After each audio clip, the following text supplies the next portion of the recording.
Samwiri ekyokubiri essula 15 olwa 30 paka ku lwa 32.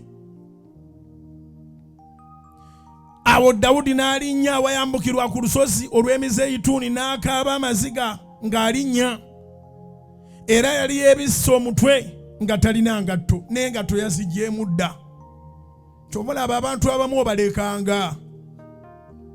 Baganda baffe ne bannyinaffe abakuŋŋaanira wano. Omuntu leka mujjajinga kusinziira bw'omulaba n'oyagala omusindiikirize oba omumanyiire. Alina ennaku y'omuntu asobola okujja wano nga alina obugagga nga alina ebintu bingi. Neno omulaba nga ze talina ngatto n'essaati abula gijjamu oba bulawuzi. Naye nga alina ennaku yajja z'okkaabira Katonda. Ekifo kino tulabye abantu nga bajja nga abuze. Waffe Masaka bakuyita kubula. Wadde gy'olaga otegeerayo. Naye olw'emitawaana egikubaddeko obuze n'ogamba kangende mu nnyumba ya Mukama. Omusajja yaddanga wali mu muti. Enkuba ng'etonnya empitirivu nga be batusooka n'okuyimirira mu nkuba, naye nga mukazi we bagagga.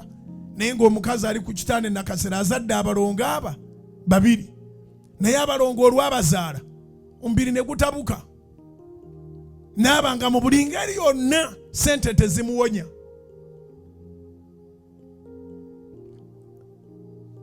Waliwo obusobozi obumulinyisa n'ennyonyi omutwala bamujjanjabira ebweru. Naye nga n'omufulumya n'akasero omutuusa ku mulyango aba afiira awo. N'omusajja nga abuze. Agira mu kipale kimpi omu ku banene mu Kampala. Akaabira Mukama ennaku ye. Obujulizi yabuwera ku kituuti wano nga Nalongo wali bameka abaaliwo. Amiina kumpi mwenna mwaliwo. Yabuwera ku kituuti wano nga ne Nalongo ayimiridde wano. Naye nga Katonda yekka ye yabiyingiramu okumuddiza omukazi n'abeera mulamu.